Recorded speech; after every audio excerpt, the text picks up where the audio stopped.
Well, hello. Okay, this is an orientation before we meet on the first Tuesday for Anatomy and Physiology 1. The class is ANA 1010A, Anatomy and Physiology 1, and I'm your instructor, Dr. Lawrence Roberge. So let's start getting right into it. First off, you're going to find that there are certain student responsibilities. You should have a working email address registered with the e-learning site. If I send messages out using the e-learning site, I want to make sure that you get those emails and that you read them. You should also download and read the syllabus. Bring it with you the first day of class. You're going to need that. You also have to sign a responsibility statement, which is on the e-learning site. You have a requirement of regular attendance in course classroom. In other words, you've got to come to class from the 8:30 to 10 o'clock. And then, of course, you've got your lab class, whether you have it on the Tuesday or the Thursday. We meet 2 days of the week from 8:30 to 10, Tuesday and Thursday. You have to have regular attendance in the e-learning course shell. Minimum, I would say, is twice a week. Moving on, email. Why email? You need to expect weekly memos from me. Basically, in some cases, something as simple as saying, I have graded all the work assignments, and you should start moving onward to the next chapter, etc. Do you need to contact me? If you need to contact me, there's several approaches. One of them that's probably the most productive is make an appointment, because I'm only on campus on average 2 days a week. We can make an appointment either before class or after. I'd be very happy to help you in whatever way possible. We can also, if necessary, set up a chat line on the e-learning site. It is important, though, that you do sign your emails. Now, you notice I didn't mention the telephone. The reason why is I've had students in the past that have basically put a phone call into me, left it on my voicemail, and I don't get back and see the message until 4 days later. In other words, they called me on, let's say, late Thursday or Friday after I've gone home, and I don't see it till the next Tuesday. I usually check my email basically 7 days a week. So within about a 24-hour time that you've got sent out an email, I will respond to you. But you are expected to sign your emails. A lot of students today use iPhones. You send a quick message, but the problem is I don't know who it's from in some cases. It can also be forged. And also I have to follow the federal regulations for the Family Education Rights and Privacy Act. As a result of that, for the protection of both myself, the student, and the college, I have to have you sign the email. And if you don't, I'll send it back saying, who is this? Please resend the message and state who you are. It's best to put an auto signature on your email messages if you're sending them through your iPhone. Moving on. In academic circles, it's long been recognized that attendance has a direct relationship to grades and to student success. Failure to maintain attendance can have adverse effects on your success in the course and final grade. Now, if there are problems in attendance, please look for help from the Center for Student Success on time management skills. There's very, very good people there that will help you. If you have a serious problem, and I've had this before with students who said, I'm going to be in the hospital for a week or so, fine. Then you should contact Karen Masters, who's the director of students, and she will work out a plan with you and will also notify all of your instructors at the same time, and you can work out what can be several possibilities.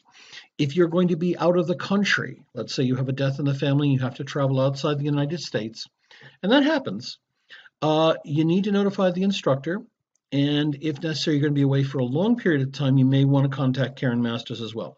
The key point to success here, and it's not as much online success, but classroom success, is this. You need to communicate with us. People have situations in their life with their families, with their jobs, with their personal health, with their other courses that may impede their success. We're here to help you, but you've got to communicate with us. I actually had last semester a student that completely went off the radar. One stop, the Center for Student Success was trying to contact him. They couldn't get a hold of the student. We didn't know what was going on. I sent several messages, etc. So please, it's important to try to communicate with us. If there's something that's really, really bad, look, we've heard some of these things before, and we will try to work with you and give you options for what you can do in the midst of the situation. All right, now, in attendance for classroom, you just have to sign in. I have a sign-in sheet that's put out in the front of the class. No need to apologize if you are late. Just come in, sign in, and that's it. Sit down and get ready to go to class to listen to lectures or go over the stuff, etc. The attendance is based solely on the sign-in sheet. So if you forget it, if you didn't do it, you're absent. If you have too many absences, the registrar's office gets notified. They have a little computer program in there that kind of scans the number of absences. I have to report it. They scan it, and then they will contact you. Or in some cases, they will administratively withdraw you. I don't want to see that. So basically, please make sure that you come in, sign in.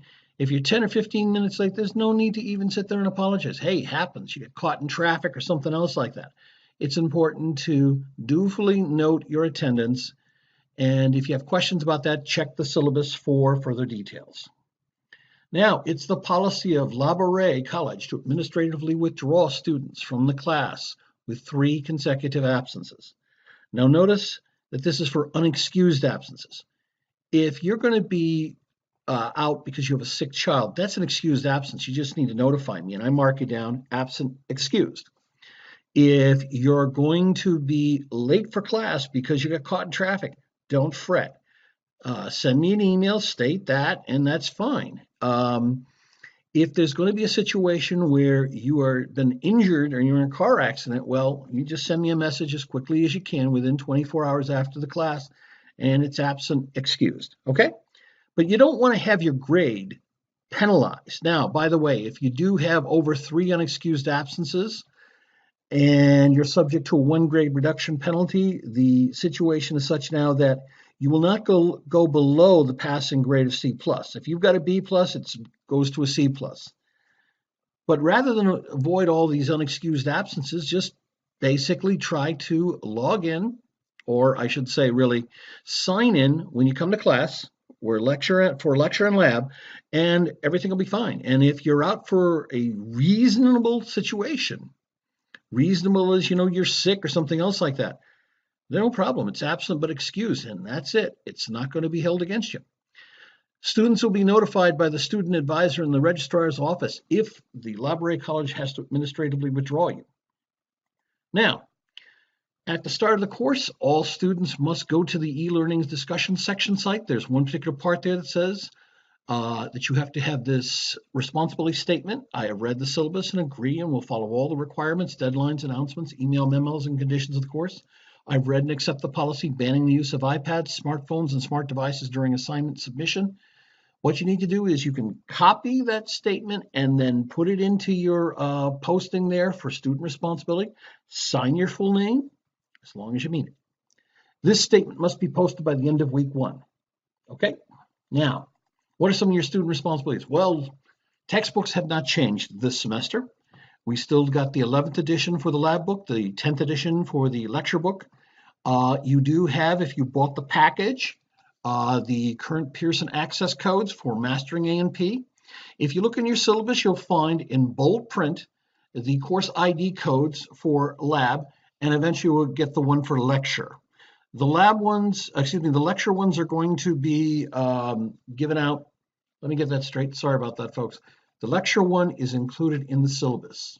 It will be marked off with MAP Roberge, and then it's a 5 or 6 digit number.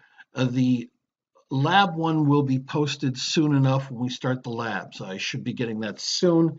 You needn't worry about that. That'll be found. We'll have that produced for you in sufficient time.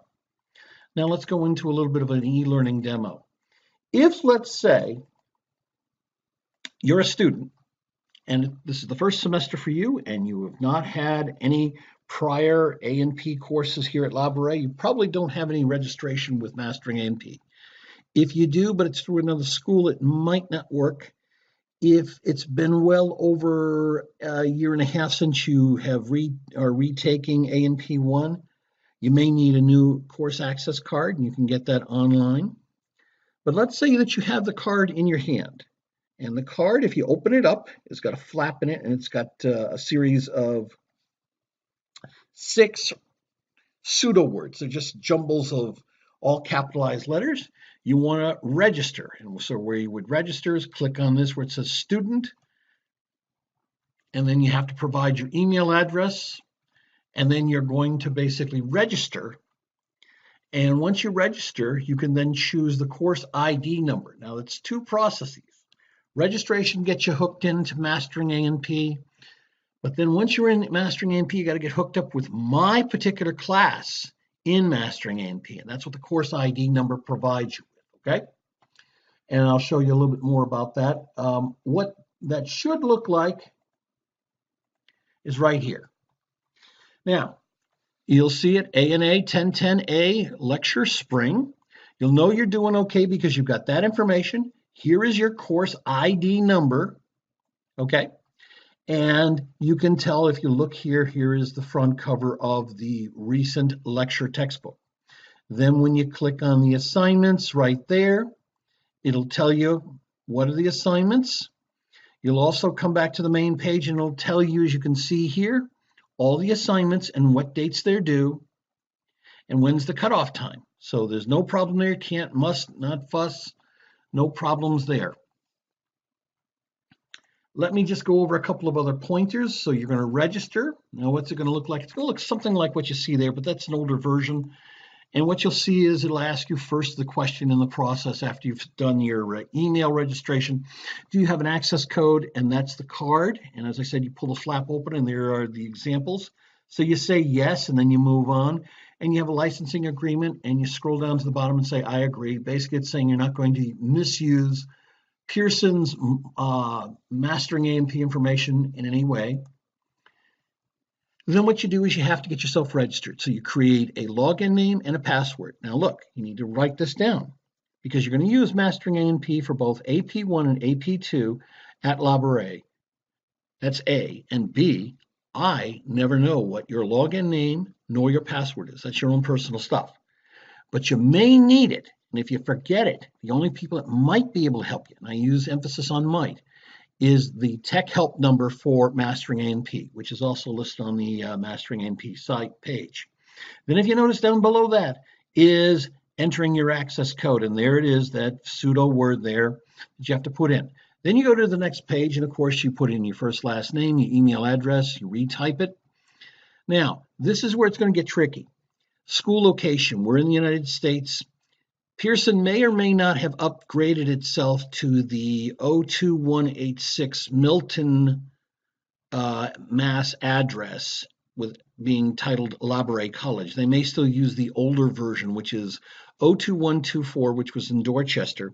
And at that time, we were known as Caritas Labouré College, and they may or may not have updated it. Try both. You'll get one and it will work. Then you add on some security questions. So, you know, where were you born, et cetera, et cetera, et cetera. Once you get the confirmation, you'll also get a confirmation email. Now, the confirmation email is great. You want to scroll in and log into Mastering A&P, and you're going to get the next question. Did you receive a course ID from the instructor? Yes, you did. It is in your syllabus. It is in bold print. That's that map Roberge with the 5-digit number. So click yes. And then what you do is, of course, add it in. And once you add it in, you'll have what looks like this for the page. Then you have to come up to the next part, click on My Courses. And what you're going to see is it's going to ask you, do you want to register and join another course? And of course, you're going to say yes. And when we give you the course ID number for the lab, that's what you're going to put in there so that you can register also for the lab. You see the one that is right in front here is for the lecture. So you have one Mastering A&P for lecture and one for the lab. Let's move on. Okay. So just as a quick refresher, Mastering A&P process, provide the login name and password. You need to write them down. Register using the access code. That's the 6 pseudo word code. Provide your name, zip code of the college, select the college, provide the security question information. Then once confirmed, you log into the course, use the instructor provided code, and that's the course ID. Remember that you're going to have separate codes for lab and lecture. Start with the lecture, then